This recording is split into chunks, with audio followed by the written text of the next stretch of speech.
guys, this is Bo Eckstein, and we are on a Zoom online webinar. And I don't have my fancy background today, but I'm at a co-working space today, and it's kind of fun just trying something new.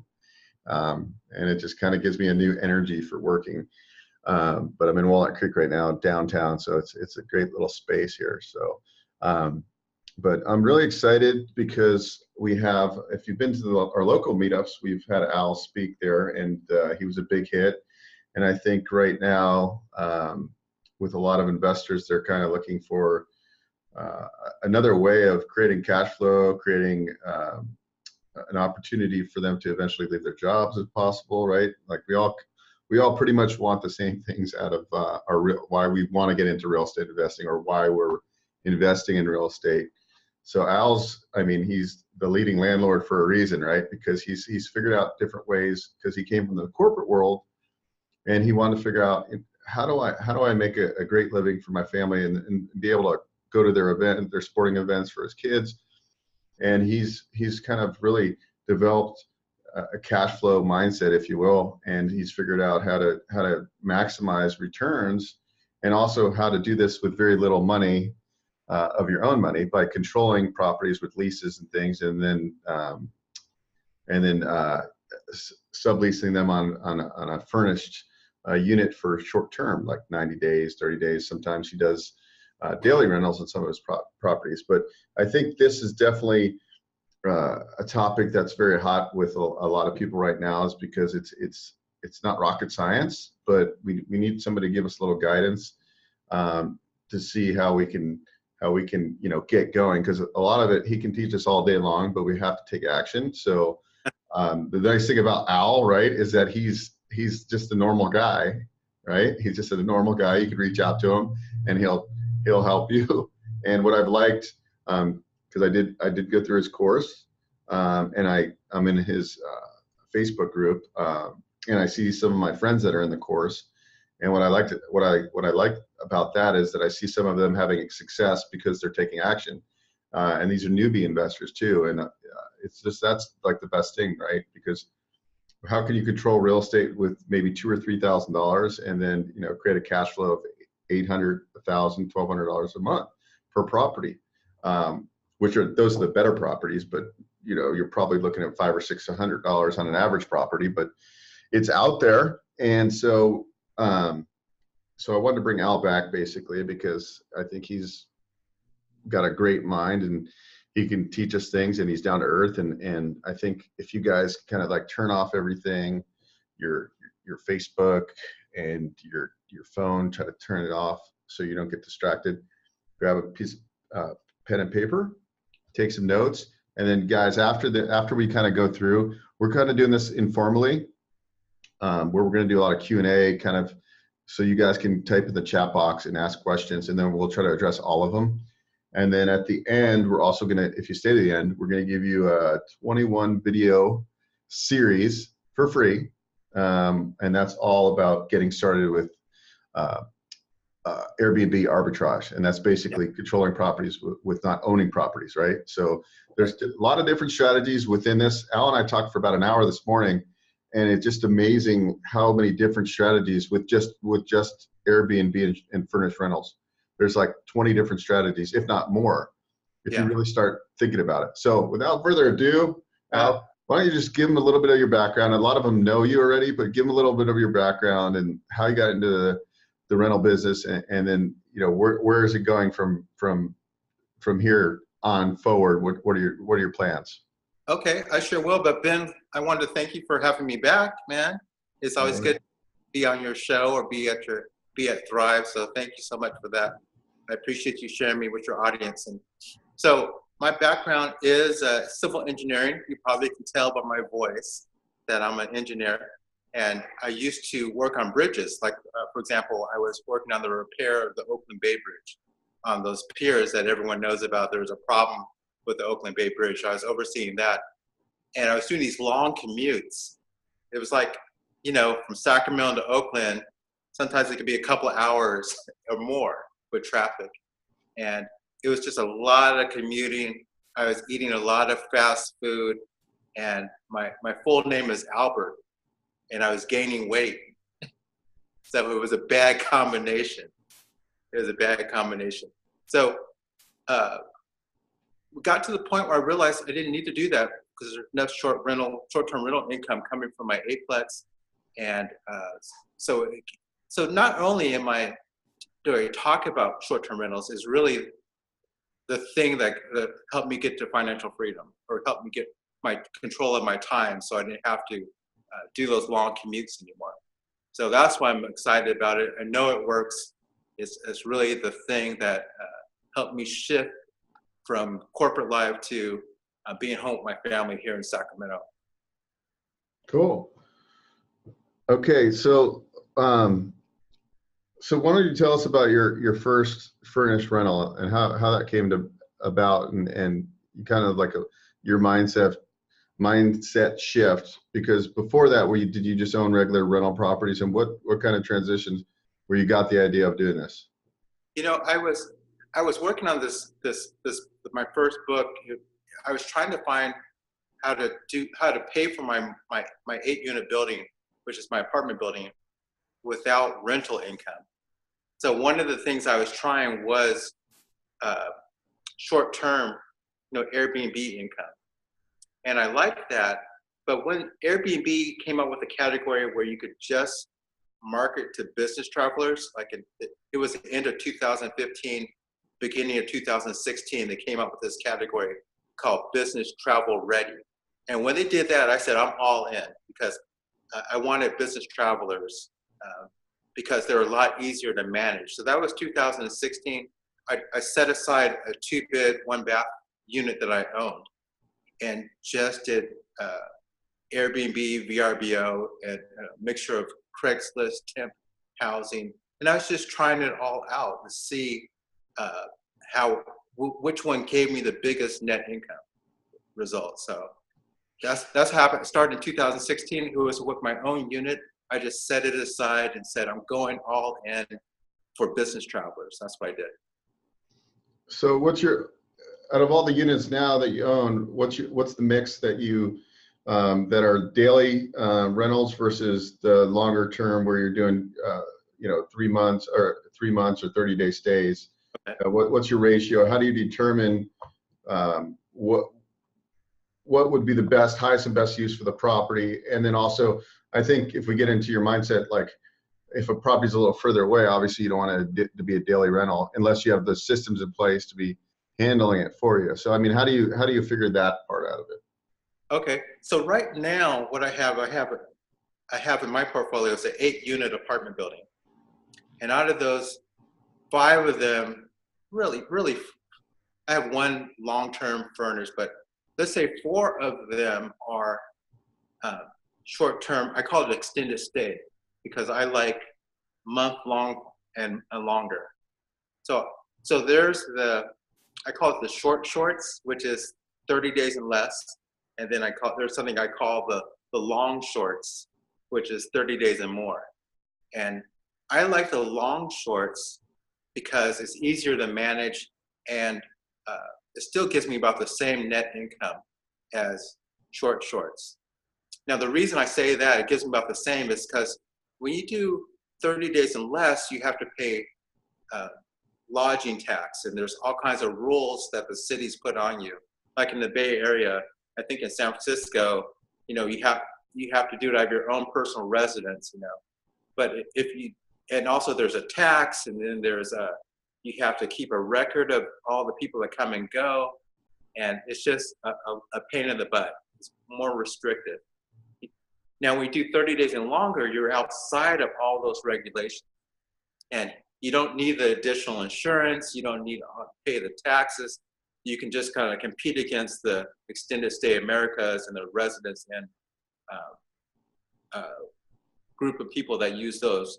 For example, IT professionals, they do a lot of extended projects. Travel nurses do a lot of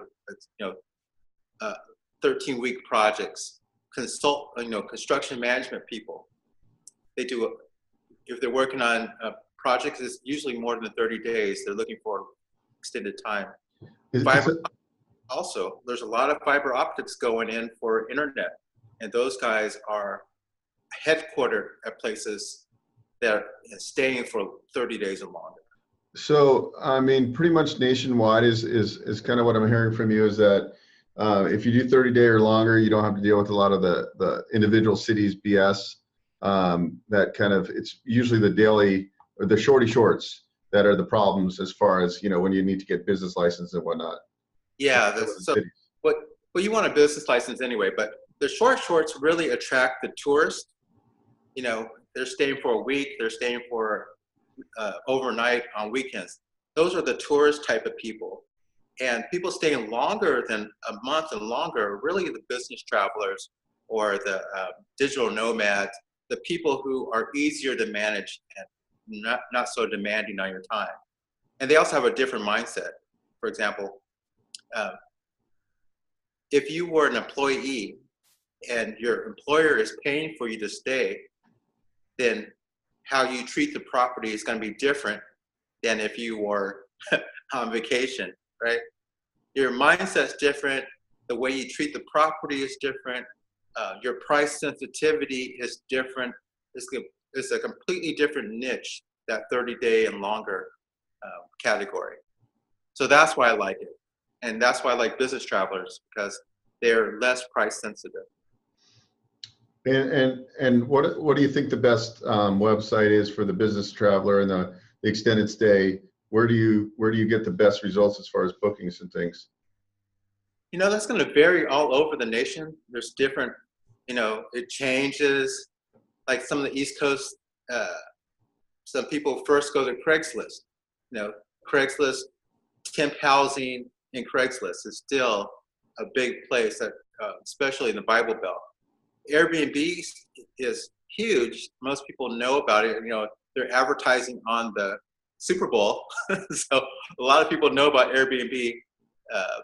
Folks will check that for business travel as well. And Airbnb is reaching out to different businesses to let them know that they're courting business travelers. Okay, and then there's so many different pocketed websites, and there's Facebook. You know, it really varies all over the place. Like if you named a category of people, I would tell you, hey, you know, nurses go to a Furnished Finder website, or consultants will go to Airbnb. If you're in the arts, you're going to go to your Facebook group and check it out there. There's all kinds of Facebook communities locally. Digital nomads, they go to their own Facebook groups and they find out, hey, where to go in Spain, where to go in different states if they're traveling around. So part of your strategies too is when you identify a property, whether it's a property you're buying or whether it's a property you're master leasing, right? I mean, it's the same thing. Once you have the property controlled, right, you already pretty much in the back of your mind know who the avatar renter is going to be, and right. then you have kind of like a template where you're going to post to, like, Craig. Even though you think it's going to be a big hit on Airbnb, you're still running ads on Craigslist because you cover all your grounds basically. That's right. I like to say you're horse racing. You know, you want to race multiple horses and see which one you get. For example, I would put something up on Craigslist, temp housing, and I get people from Washington, D.C. who are coming to Sacramento to help people to organize a petition drive. You know, I didn't see that coming. You know, that's what Craigslist will do for you. And, you know, Airbnb gets its own crowd of folks as well, but you never know. You never know what you're going to get because it's becoming more popular. More people, just like you have your laptop, right?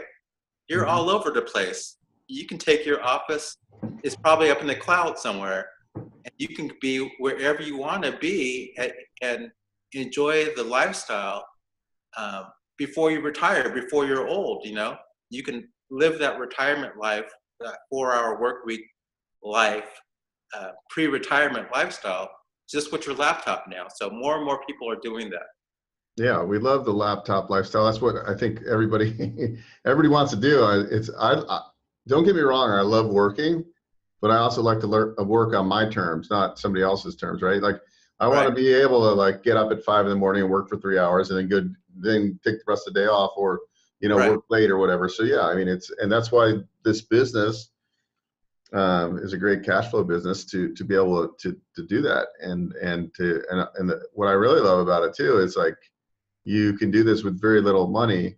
Um, let's kind of like roll into that topic. Obviously, if you own properties, you can convert them into some kind of furnished rental. But Yeah. let's talk about arbitrage. Let's talk about the nitty gritty of like, finding a property. Let's say I identify a burnout landlord. Okay. Okay.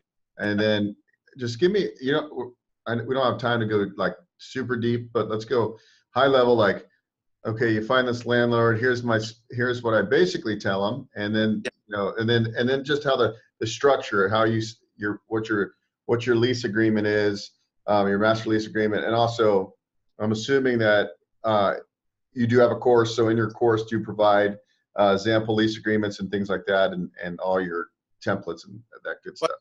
general stuff. Let me tell you about Ethan, who's in us. He found that South San Francisco is his sweet spot.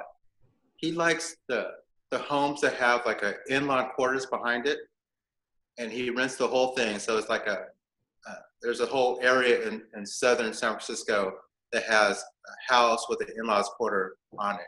He rents the whole thing and he separates them out. He rents the in-law quarters short-term rental. He rents the front of the house short-term rental. And what he does, he shows up at the open houses, okay? And he goes through some of our scripts that we have in our course.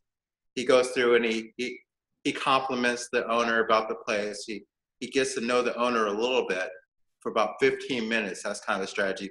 Then he starts talking about his corporate housing business and what he plans on doing, and some of the improvements that he would want to do to the place. And so he's built rapport with the owner.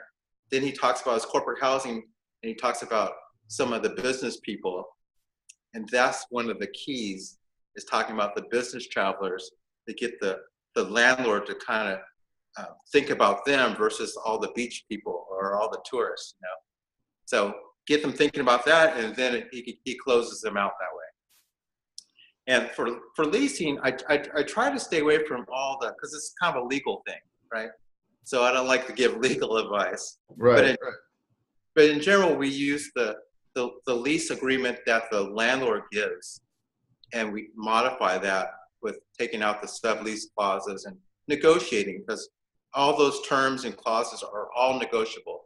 So we go through that and make the landlord feel comfortable, and then sign an agreement for that, for master leasing the entire thing. With them, what's important is that the owner gives you permission, not just canceling out scratching out no subletting.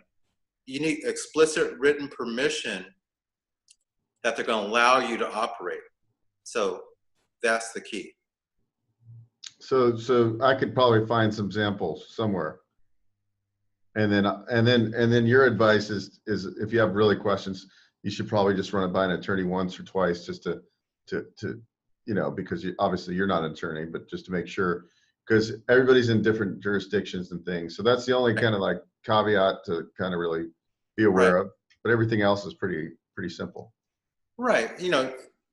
Every lease agreement, you should, if you don't feel comfortable with it, you should run it by your attorney. And there's just the clauses, you want to read it closely and understand all the clauses, specifically some of the boilerplate clauses. These boilerplate ones that say no subletting.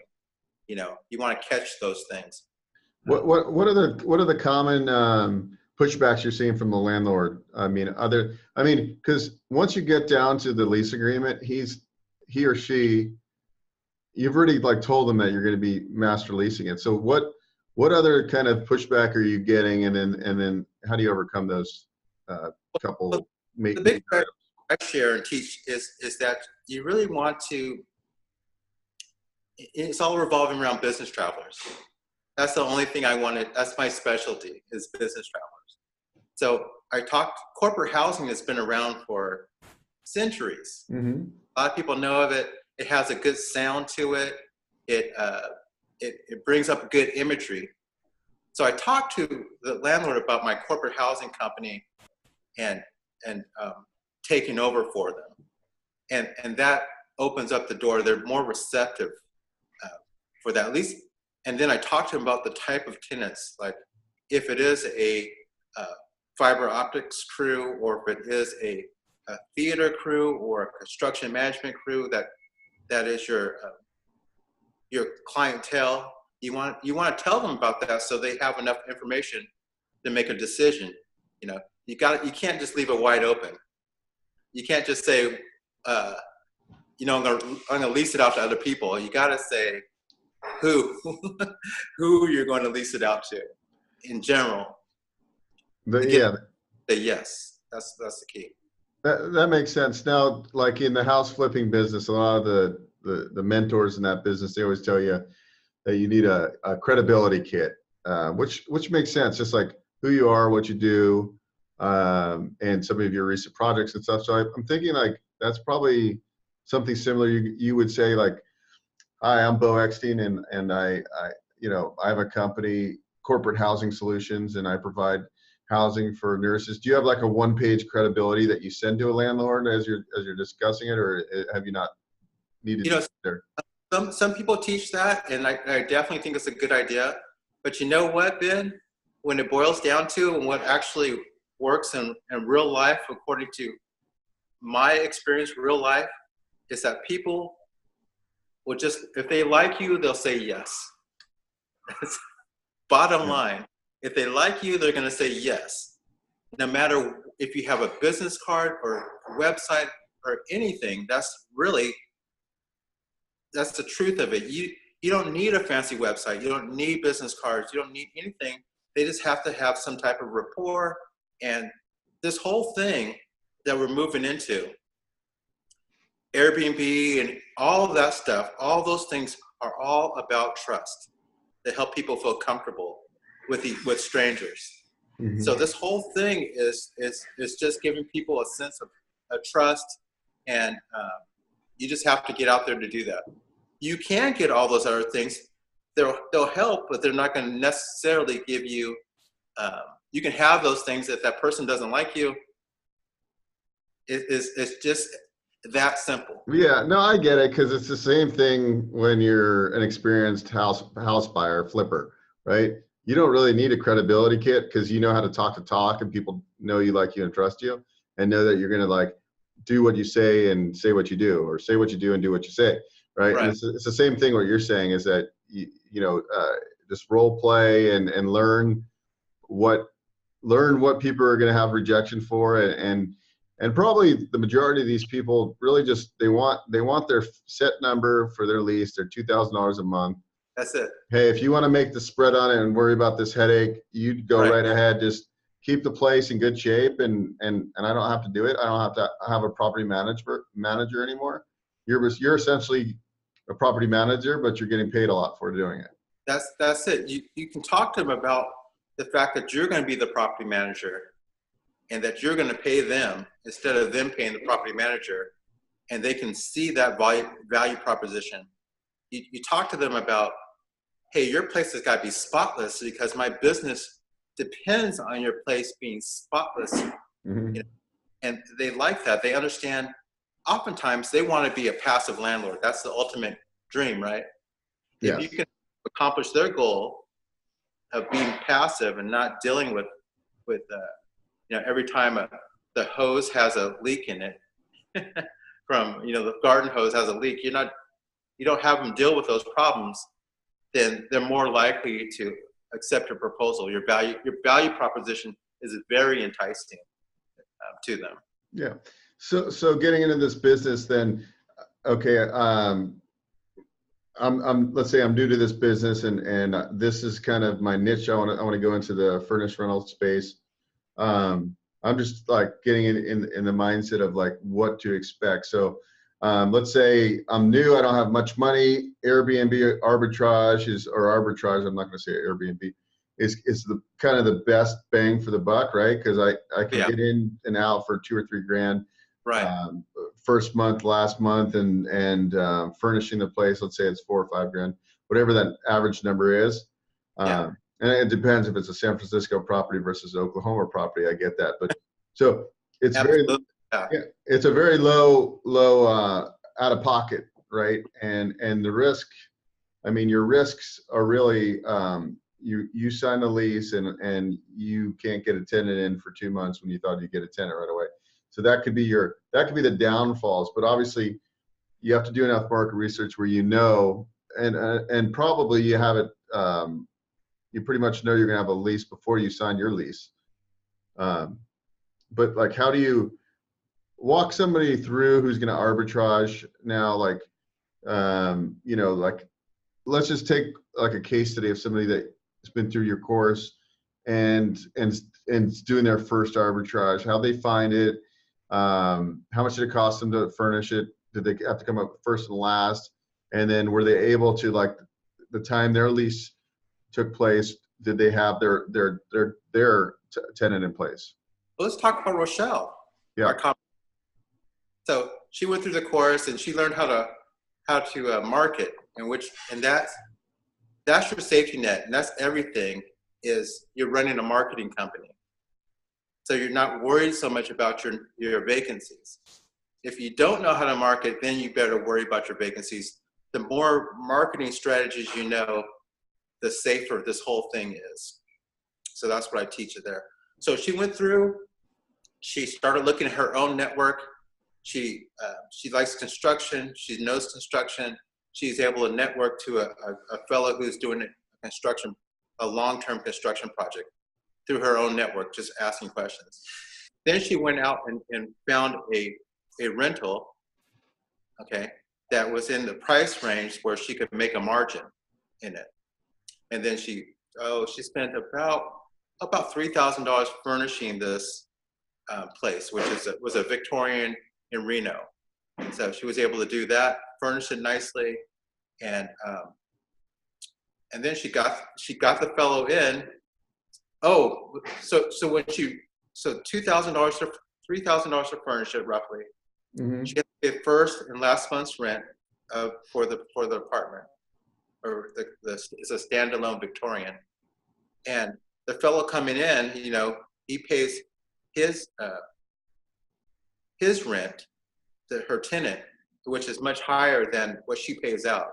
So she can almost, it's a very quick break even when you're doing that, because you can almost come and pay for 1/3 of the money that you came out of pocket for. So she was $3,000 out for furnishing, which you could put on a credit card, right? A zero interest if you didn't have any money, and then.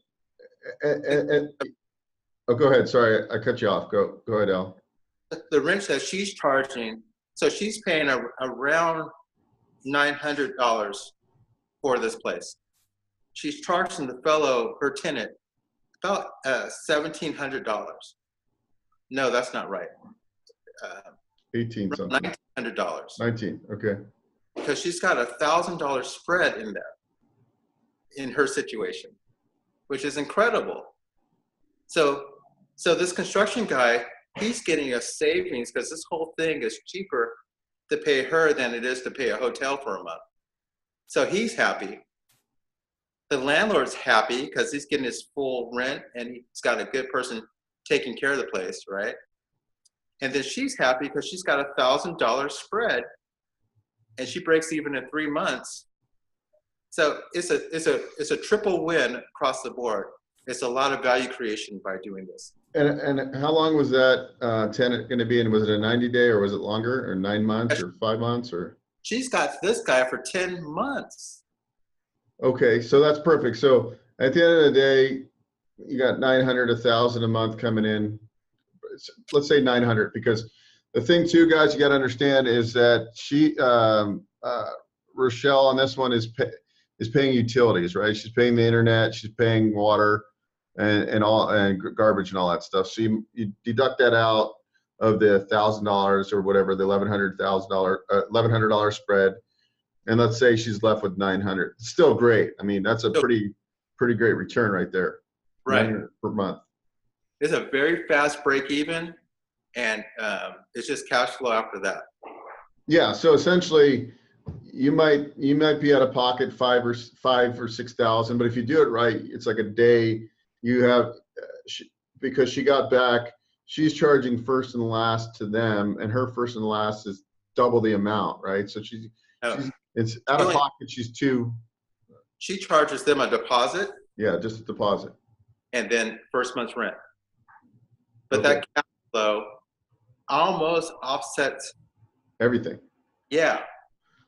So it's really a very small, if you're doing it right, you get a very fast, all the money that you're out of pocket, you get it back very quickly. And if you know how to market, which is the whole key to everything, you have a big safety net there so that you can perfect your arbitrage. No, that makes a lot of sense. Okay, so I get that whole concept. Now we're going to go into now I'm assuming what Rochelle's doing is that she knows on month 10 that she's already marketing for the next tenant, but right. She's only signed. Did she sign a year lease in the beginning? Yeah. Or okay, so she signed it. But in your leases, it's probably advantageous for me to sign like I have the right to extend my lease. So if it's running well, I keep it. If it's not, I say, okay, this year lease, I'm done with it. Right. You know, it was okay. I made $5,000 at the end or $3,000 at the end of the day, but I want to go to these more high producing. So for the master lease, for the arbitrager, if that's a word, you need your parachute clauses, right, to get out of a non-performing arbitrage deal after a year, because you're typically only doing them for a year. And then also you want clauses in there like, hey, this is making me $1,000 a month. I want to keep this going, and have a clause in there that you get first right with like maybe a marginal spike in a marginal rent increase from the owner. You know, those things you can, once you have a rapport and some track record with a landlord, then just about everything's possible. You know, when you're first starting off, you don't want to be too different. So you don't want to come in talking about all these lease clause changes. Yeah. Your second year, absolutely. You should be negotiating all kinds of things in there about, try to get your right of first refusal if they sell the place. Try to get that in there. Try to get 2-year extension if things are going well.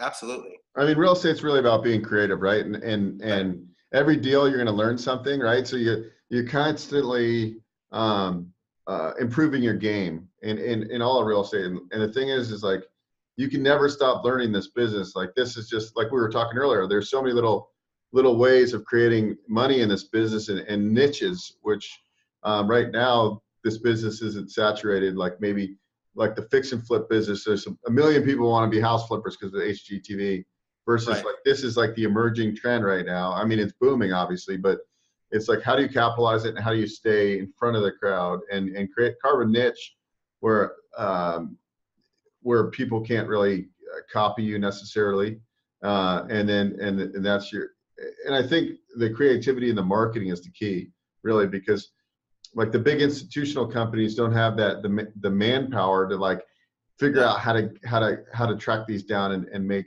and also you're providing a solution to the owner who may have no idea that, I mean, they could be just hating life, dealing with tenants and things like that, and they just like, and maybe they're even upside down on their property, right? Right. And that's another thing. Like, as the market changes, we were talking earlier today, Al, about the market changing, right? Like, we've been in a great run, guys, since 2008, since the downturn. But the writing's on the wall that prices can't keep escalating. So at some point, people are overpaying right now with their FHA loans.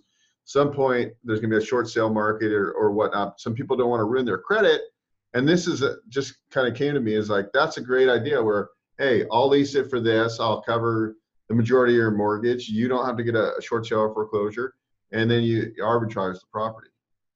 There you go. There's so many things. And you're right, because we got increasing prices, but we don't have wage increases aren't going at the same rate. So something's going to happen. And right now, I'm not giving real estate advice, but I don't recommend that you buy at the top of the market like we are right now. So either you're going to be set on the sideline, or you can start arbitraging, because arbitraging is safe in foamy markets or very inflated markets, because you're just working the difference in prices, the difference between a long-term rental market and the hospitality market. That's what you're playing in. As the base rents go up, you just raise your prices up, and you can still play the margins, because the hotels are raising their prices as well. So you're playing that margin in there. And also too, it's like when people call you, let's say I'm a house flipper by trade or a wholesaler, right? People call me and like, I'm either used to like wholesaling a deal or flipping a deal, right? Now let's put on a new hat. Like, okay, I have it, or a new tool on my tool belt. There's so many more creative solutions now. Like, let's say you could take the property subject to the existing mortgage, right, and maybe it's a little upside down, but it would make a great furnished rental that you could cash flow the shit out of, right? Like that. There's so much. And then also there's lease options, right? Like if somebody's a little bit underwater and they're like, no, I just don't want to deal with it, I'll give you an option to buy it. You can do lease options, do the same thing. Same thing. Yeah. So really, this is giving me so many ideas. Those are the things, because you can control it with a lease option, absolutely, and get the benefit of, if the market spikes, you've held it, because you can hold it with, especially when you're making above market rents. Yeah. You can hang on to that thing, and actually be one of the few people to exercise their option. Most people don't actually go through with their lease options, but yeah, you could actually sell it when it goes up like that. I bought my first house on a lease option in San Ramon. I was 23, and that's when I was like, this is great, because I couldn't really afford it at the time, so I leased it, but I had locked in the price, and so like a year or two when I was exercising, it was like, I can't remember, this is so long ago, but it was, let's say the price was $350 and it appraised at $425. I created $75,000 by doing a lease option. So that's where I really like, there's some cases lease options are good, but actually just doing this kind of like interview or process with you, it's really made me kind of figure out, like, in this space, that I don't want to do daily shorts, that I want to do the longer term. It makes more sense for like lifestyle reasons, like not to have to deal. We want to maximize cash flow and have as little headaches as possible. So the longer a tenant's in there, that's going to create. And you're saying basically, it's going to end up being a wash anyways between the dailies versus the mid. What do you call like the 30 days? Do you have a nickname for that? Well, it's either short shorts or long shorts. Okay, short, long shorts. Yeah, the thing is there's so many fees and insurances that you need for these, and taxes and management time. You should pay yourself. Need it for these short shorts, but they're not needed for the long shorts. So the efficiencies are there, so that the net income is essentially the same for all. But the paying per dollar is a lot better for doing in longer term, these Goldilocks short shorts. Yeah, I kind of like I would name it shorties and longies. It's so much easier. Shorty and longie. Okay, but we can call it whatever. And let's talk first, real quick. Somebody had a question. What kind of insurance is he carrying? Is he background checking tenants or checking credit reports, etc.? So let's talk about that, because that's a landlord question. Okay, if you're coming from the landlord industry, that's why I have problems with landlords and helping them transition. It's like you could be a good cook, but that doesn't make you a good gardener.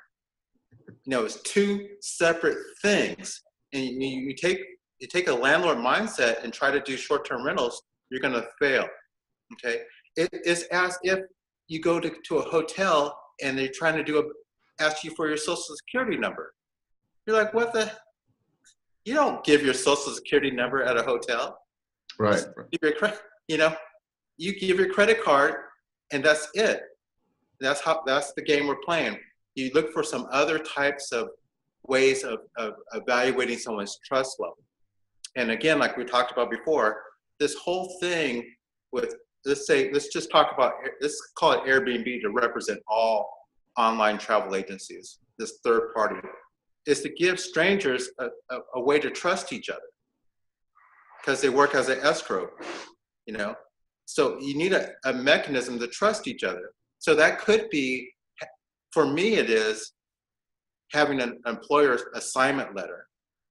Having an employer paying for it gives me the comfort level that I can trust this person to be in my place for an extended period of time. So if I wasn't doing that, I'd be back into the landlord bucket, and that's a completely different business than short-term rentals. That makes a lot of sense. So real quick on that. So like some of these companies like Airbnb, okay, me as the owner or the landlord, let's say, renting the property, I get rated like, hey, your property's great, 5 stars. And then also what Airbnb does is like, I'm the tenant and I have a great track record, kind of what Uber does, right? They rate you as a passenger and then you rate the driver. It's the same thing. So taking that one step further, some of these longies, we're not booking through one of these big middlemen, right? We're booking direct on some of them through Craigslist and whatnot. So we don't have the same rating system. So what you're saying is that on a lot of those is what you're trying to do, because you're working with these companies and nurses and things, is you try to do your own diligence and get letters from employers and whatnot. Is that accurate? That's right. Say a travel nurse that has their assignment letter.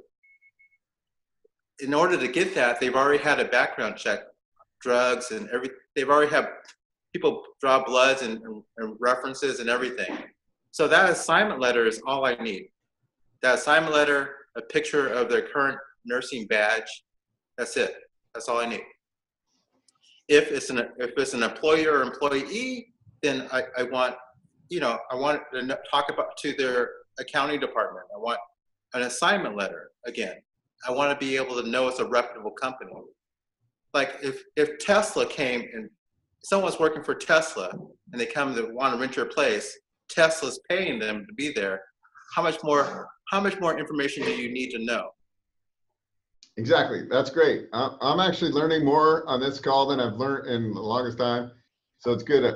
Okay. And then for the longies versus the shorties, what's the difference in insurance requirements, or like how are you structuring that? Since you're not the landlord on these arbitrage deals, I mean, can you just kind of walk us through the technicalities of these options here?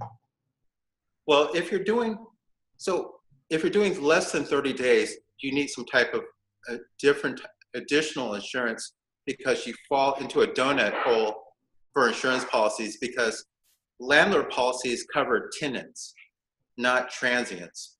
And if you're less than 30 days, you're defined as a transient. Okay. So say I was staying at your place, Ben. I get myself shocked, electrocuted. You go to your insurance company. They say, yeah, we'll cover to see your lease agreement between them. And you say, I don't have a lease agreement. Then they say, you don't have coverage.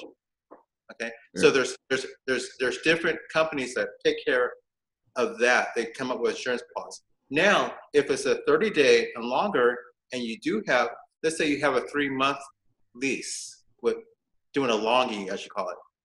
Okay. Mm-hmm. And say you're in an arbitrage situation, which means you're renting it, a sandwich lease. You're renting it from an owner, and you're renting it out to a tenant. Okay. 30 days and longer. There's a lease in place. So they shock themselves. It goes to the landlord's, the owner's policy. It's a 30 days and longer. That's a month-to-month rentals are traditional rentals. The insurance policy covers it.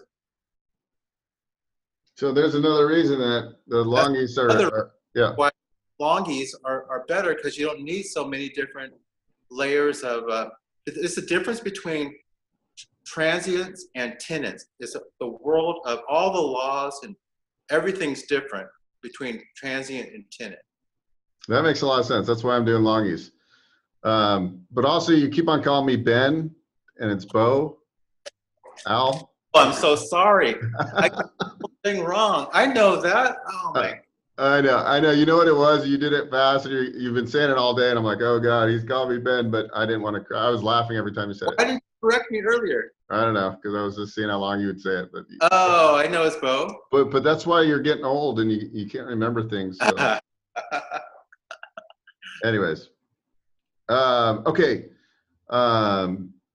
We got to fix your link. I got to go and fix your link. Oh, no, that's fine. You can leave it there because I think that's kind of funny. Somebody says my insurance company wouldn't offer insurance for Airbnb. Well, we just covered that because anything under 30 days, you're transient. So that's why, I personally, I'm thinking the benefits are all about longies, guys, not shorties. I mean, I'm sure there's people crushing on shorties, but unless you're in like a really vacation area where you're getting huge like rent, like if you're on the coast, you're in San Diego or certain, different markets. But if you're in kind of like, middle America, Sacramento, I mean, the spread difference on the longies versus the shorties, I'm going longie for lifestyle because it's all about the flip-flop lifestyle. Because it can become a second job for you. It can really, the shorties are like a second job. Yeah. Managing them, leaving reviews, all the checking after your staff, cleaning staff, all those things, second job. Yeah. And that, everybody says, oh, I want to, like everybody's dream that's in the corporate America, usually, other than the really high earning corporate American people, usually want to get out of the rat race, right? So you don't want to like trade your W-2 job for another job, right? You want to be a business owner or an investor rather too, as opposed to creating another job. And then or a banker. Or a bank. You're really a banker. Yeah. So that's the other thing too, is like the longies, if you can focus on like where you get 90, even like what Rochelle did, got a 10-month. If you can keep on doing like extra longies, it's really like you're having 1-year leases almost. And she might have a two-week gap or a 1-week gap when that 10-month comes out, because she's probably going to have to go in and what really you're going to need to do, you're going to have to steam clean the carpets maybe and get a really clean, deep, person in there. So it's not bad at all. It's not like you're moving furniture and denting things, and you don't have to do touch-up paint or anything because you're not moving stuff. Right. Yeah, that's another good point. So really, it's just cleaning the thing and maybe getting.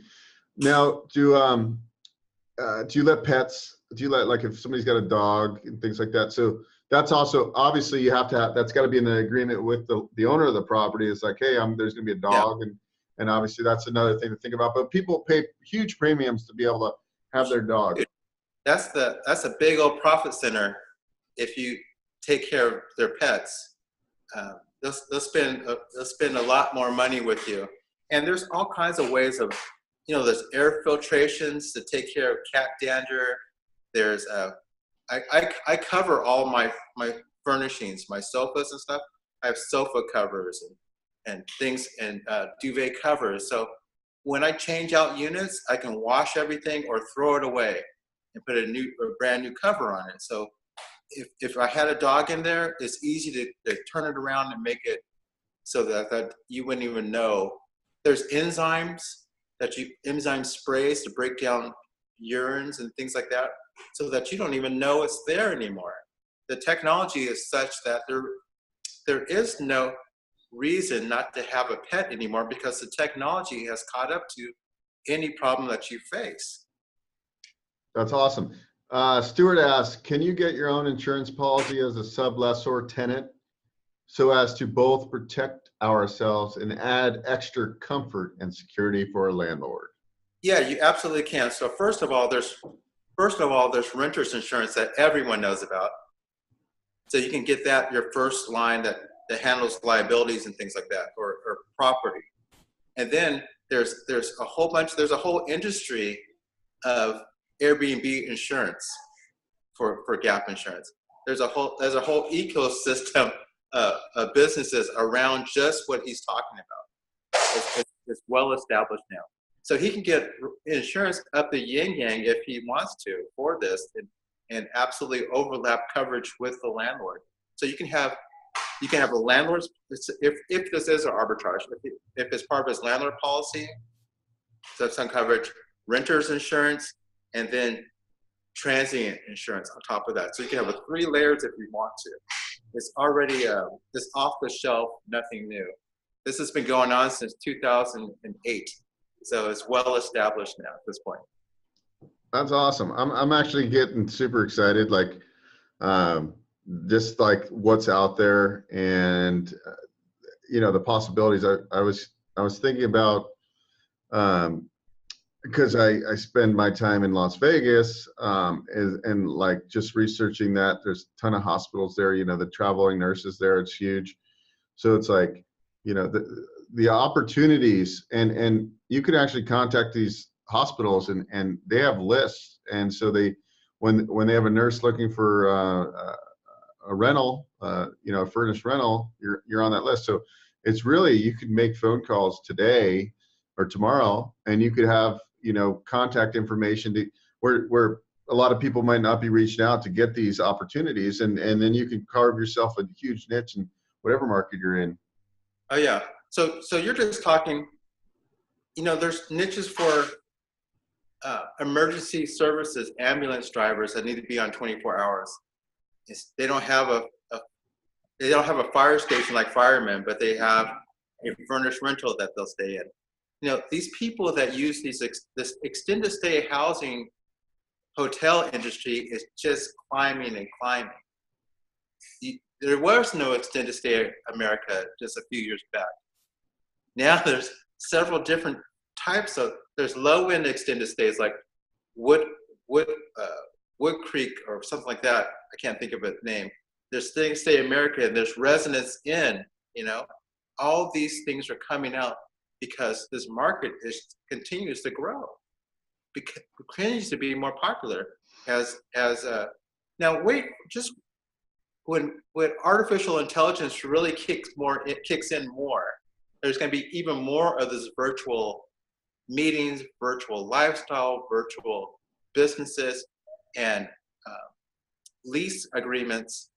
I see the future is where you may sign a lease agreement for being this house for 3 months, and the same lease agreement entitles you to pick between 5 other different places that you can be, because people are more mobile. There's no reason to have the lifestyle as if it was the 19th century where you have to stay in one place for the whole year.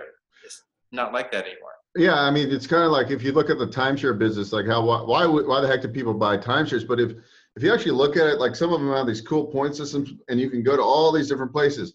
Well, take like your business, your Airbnb business, your furnished rental business, and like it's the same concept, except you're not coming out with $100,000, right, to buy this timeshare.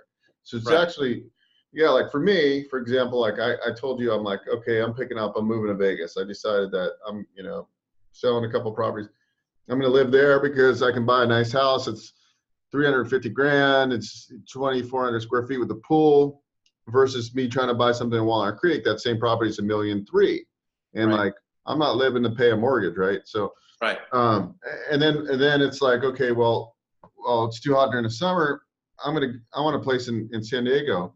So I could actually just, you know, 6 months out of the year, I could do a furnished rental here, and then I could do vice versa. So, I mean, you get your creativity thing going on, and it's like, this is how you create a lifestyle business, right? Because it comes down to lifestyle, like what you can do. Absolutely. Now your cash flow, this is really very simple, but this is really profound. The cash flow that you use to improve your lifestyle is the difference between your expenses and your income. That's really yes. So that margin is it. So whether you're paying the bricks and the sticks, the mortgage, the physical building is not helping your cash flow. It doesn't help your cash flow. Only the difference between your expenses and your income, that's the only thing that turns into cash flow that you can use for your lifestyle. Is not the physical property. So because of that, even if I talked to you about earlier, even if you rented your own house and you were able to, and your income was much higher, that's going to improve your lifestyle. If you go buy a big house and house poor, that does not improve your cash flow position. It does not improve your lifestyle. So there's all kinds of things you can do with this by getting that housing that you want and a big cash flow that you can use to enjoy yourself. And that's like, and that being said, like now, like, cause a lot of cities, especially in the Bay Area, are allowing for a secondary dwelling on a property, which is going to create a whole nother thing too. It's like, okay, well, this allows me, I can put a detached studio in the backyard. It's going to cost me $60,000 to build it or $100,000 to build it, but I can, I can lease it out. I can Airbnb it. So I think with the cost of housing so high that you're seeing a lot of people now going, okay, like, how do I offset my high mortgage payments? Right. And this is just like a no-brainer. And it's like, and I was telling you earlier today, like, yeah, like when I was been looking at houses in Vegas, I saw 2 houses on one lot. And I'm like, well, hold on, I could, and what if I could just have no mortgage, no cost to live, and I could live in a great house? That makes a lot of sense. Yeah. I mean, how would your life be then if it didn't cost you anything to live as far as housing costs? Yeah. That's completely changed everything for you. Yeah. I mean, that's going to change everything for you. Yeah. It means I can eat sushi every day as opposed to every other day now. Every day. Yeah. Yeah. Well, we're coming up on our hour. We'll do like 2 more questions, and then we're going to we'll touch on Al's course and then his Facebook group. Like, you get involved, you can like pick his brain 24/7. You can email him. I mean, you got to kind of respect his time a little bit, but everybody's interactive in the group there. I'm in the group. And so Stuart asking, well, Stephanie asked, can you run us through one complete arbitrage from start to finish? And yeah. Sure can. We got time? Yeah. Oh yeah, we got time. I guess Stephanie wants, excuse me, I'm scratching my eye. Yeah, I mean, I think that was kind of like Rochelle's deal. But I don't know, maybe we can kind of like take another kind of Rochelle deal and kind of walk her through like how they found the property, and then, signing the lease, and then furnishing it, tricks of furnishing the property. I mean, obviously you can, the better you are. I mean, if you're flipping houses, Stephanie, like you are, you know how to stage and design a house. Now you got to do it on a budget, because the furniture is going to stay there. Plus, obviously, you want stuff that's going to last, not get banged up. And so Al's probably got some good strategies on that. And actually, in the Facebook group, a lot of the your students, you go to their houses on their first one and help them if it's within a reasonable distance, and help them stage and design it, and then you make videos of it, which is useful for people that are just getting into this furnished housing space. Right on. Did you want to go into it, or are we out of time? Well, I think, why don't we do this? We'll like in like a month, we'll do one more, and that's all we're going to do is just like a complete breakdown case study. And we'll show them pictures, how the lease, because we could spend 40 minutes on that alone, right? Yeah, there's a lot to it. There's a lot to it, all the details, but it's happening every day. It's going to be, it's happening every day. It's very, very doable. That's what my course is about, that. And it's becoming more about, I see the marketing part is where people, is creating a marketing agency gives you the safety to do the arbitrage. Knowing the marketing strategies allows you to do multiple ones of these, and that really improves your lifestyle. And that takes some time for me to work with people to get the marketing of it, because that's oftentimes left out. if they go out there on their own and they catch themselves at Thanksgiving time and they can't get a tenant, then they're going to lose their profits and stressed out and fold. So it's about marketing.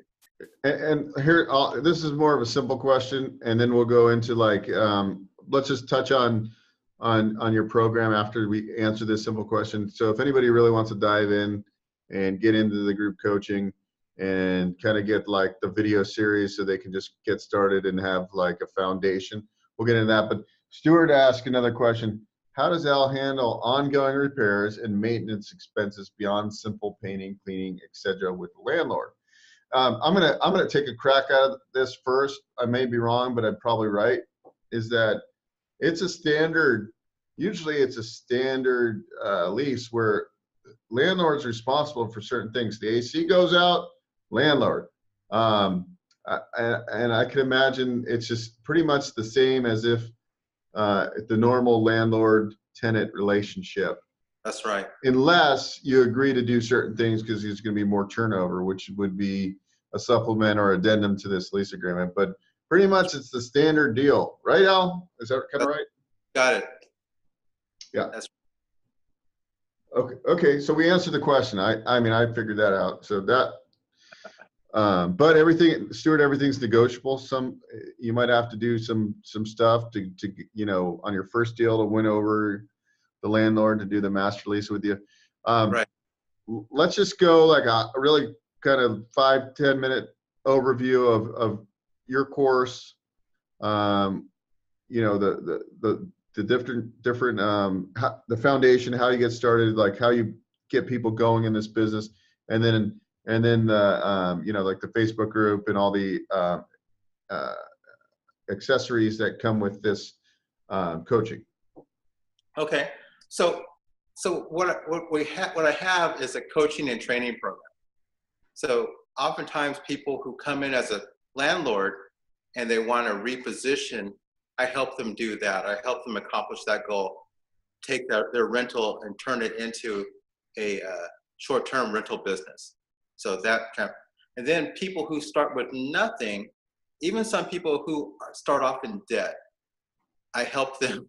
I walk them through the whole thing, all the way from how to get started with Airbnb right in their own home, make money, and then they take that money and they go rent a place and do arbitrage and make money and work themselves out. So I do that. That's a different goal, but I help people make the transition. So that's why the coaching and training come together. So I have different modules to help you do that for each one of those things. And it comes with a lot of email support, a lot of phone support, and a private Facebook group as well. So that private Facebook group, we really get into details, and we share each other's victories and always learning things international now. So definitely United States and international. And I also got to tell you, there's specific modules about how to market to traveling nurses. So I go into all the details about all the websites, everything you need to know, even what to say on different scripts, what to say, what to say to landlords to get them to allow you to master lease their place, all the scripts, all the details, everything you need to know, plus me talking you through it and rehearsing with you. And plus, the Facebook group of people cheering you on and giving you the support you need for that. And then that's all you really need. There's even opportunities to borrow money if you're short on money. This is really the complete thing, everything that you're going to need if you want to get involved and make money with the short-term rental business. That's awesome. And you're helping to fund some of your students' deals on, it's not what you're trying to do, but if there's something worthwhile. And what I like is that you're, if it's within a reasonable distance, you're helping your students, you're helping them get their first deal done. Cause like the more people you help and they're successful, the more, the whole network grows. And there's, right. It's like the rule that, that you can't, if you're helping people, you're going to be more successful. And that's kind of what you're doing. And it's good to see that people are doing it. I mean, obviously you have great material, and we've talked about this today, but like, you know, you can buy Al's course, but the question is that you got to go through it. You got to take action. If you're not, then just, you know, don't buy it and get off the call. But like for people, Al is accessible, right? Like you can just go, you can ping him on Facebook. Like if you're in his group, you can post on the Facebook wall. So like, you know, a lot of us don't get started because we're scared, right? Like it's a great, like me, I've wanted to do a short-term rental for the longest time, and I could have, right? And now it's like, okay, it's really not that hard. Okay, I get calls every day for people wanting to sell my house. Just change the mindset a little bit, but go and go, okay, this is by a university. There's a lot of football games. This would be a great. So mindset's there. Yep, that's it. You just gotta want it, and you gotta take the action that produces results. You know, thinking about it doesn't produce any results. That's the thing. That's the thing. You got to do things that produce results. That's right. All right. So within the next month and a half, we'll try to get Al back on one of these recording online webinars, whatever you want to call them, and we'll do an actual case study. We'll probably try to get photos of before and afters, and we'll break it down, every little detail, and that'll be good for you. Well, case study for you. I got lots of case studies, lots of success stories. Yeah. And then if you want to find out more about Al's course, you can go into the chat box right now. You can click on that link, or you can go to leadinglandlord.com/Ben, because Al was too named to be Ben today, but that's okay. leadinglandlord.com/Ben. But I'm going to change it to Bo. Oh, you can leave it at Ben. That's fine. Okay, Ben. It's easy. I'll be Ben today. I'm Ben, guys. Anyways, you guys, if you're interested, go ahead and check it out. I highly recommend it. I'm in there reading the wins in the Facebook group, and people are doing Facebook Lives in there. I think it's really cool. It you know, motivates me. Like I'm seeing Rochelle, who's a friend of mine. You know, she was. You're like, you could do it. Yeah. You could do it. I could do it, right? Yeah. If you can flip a house, you can definitely do a sign a lease agreement and furnish it and post. And I mean, it's not really rocket science, but like anything, you need to do your diligence, and you got to know who's going to be your tenants and how to get in front of those tenants. And then I think once you get the first two done, and then it's like you're probably not going to need Al that much. I mean, you're always going to need Al because there's always things happening and whatnot. But I mean, you know, the key is just to take action. Action. Yeah. And if you don't have any money too, and you have a 680 credit score, you can just come to me and I can get you business lines of credit. You need a 680 credit score, less than 4 inquiries in the last 12 months. If you have more than 4 inquiries, I have a company that can take them off. And then your credit utilization under 30%. So if you have a high credit of $10,000, you don't want to have a balance over $3,000. We have a lot of solutions in there. So I did that program and I got 50,000. And basically they go and get you a bunch of credit cards. And then it's zero interest. They do charge you a success fee of about 10%, which is high. But the reason I did it is because I'm trying to build like hundreds of thousands of dollars in lines of credit. So I'm always have a plan to attack, you know, so I have people's IRA money. Al and I were talking about that this morning. Like you need your financial friend network. Okay. You need your lines of credit. You need your hard money guy. You need your business lines of credit. You got to build corporate business credit. So you actually have to go in and get your EIN number and build a Dun & Bradstreet number. But I guess the point I'm saying is like you can get started for under 10 grand in this easily. And so your risk is not that major on your first deal. I mean, you got your first and last. I mean, and you're going to be so careful in the first one. You're going to have a tenant in place prior to even you signing your lease. So you already have that money coming in for the security deposit. So it's kind of a great business to cut your teeth versus going out in the peak of a market and trying to flip your first house. I would much rather do this. You know, granted, there might not be $100,000 of profit on the first deal, but remember, you're limiting your risk and you're also getting more of a cash flow mindset as opposed to a flipping mindset. And I think knowing what I know is that,